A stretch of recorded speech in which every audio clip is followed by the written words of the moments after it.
حضرت زید بن اسلم رحمتullah علیہ نے بیان کیا ہے کہ ایک بار حضور اکرم صلی اللہ علیہ وسلم نے رات میں مکہ معظمہ کے راستے میں پڑاؤ ڈالا۔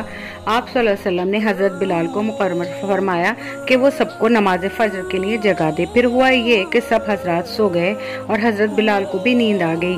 جب سورج نکل آیا تو سب بیدار ہوئے اور نماز قضا ہو جانے کی وجہ سے پریشانی ہوئی۔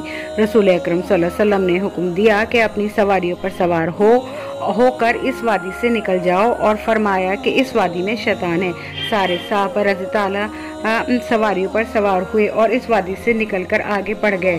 کچھ دور جانے کے بعد حضور اکرم صلی اللہ علیہ وسلم نے سب کو حکم دیا کہ اب اپنی سواریوں سے اتر جاؤ اور وضو کرو۔ حضرت بلال کو اذان کا حکم دیا اور پھر آپ نے لوگوں کو قضا نماز باجماعت پڑھائی۔ حاضرین کی گھبراہٹ دیکھ کر نماز کے بعد آپ صلی اللہ علیہ وسلم نے فرمایا، اے لوگوں، بلا شبہ اللہ نے ہماری روحوں کو قبض فرما لیا، اور اگر وہ چاہتا تو جس وقت ہم بیدار ہوئے ہیں اس کے علاوہ دوسرے وقت میں ہماری روحیں واپس فرما دیتا۔ لہٰذا جب تم میں سے کوئی شخص سوتا رہ جائے جس کی وجہ سے نماز چھوٹ جائے یا نماز بھول جائے، پھر نماز قضا ہونے کی وجہ سے گھبرا جائے، تو اس نماز کو اس طرح سے پڑھ لے جیسا کہ اس وقت میں نے پڑھی۔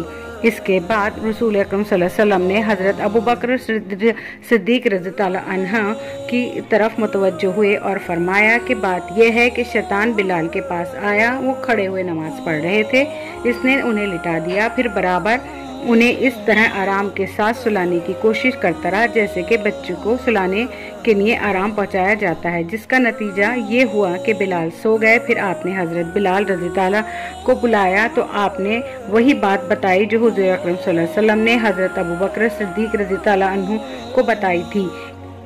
اس حدیث سے معلوم ہوا کہ شیطان نمازیوں کی نماز قضا کرانے کی فکر میں رہتا ہے۔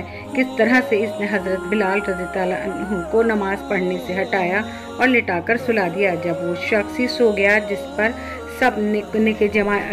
سب کو جگانے کی ذمہ داری تھی، تو شیطان نے سب کو ہی سلا دیا۔ شیطان اپنی حرکت سے باز نہ آیا۔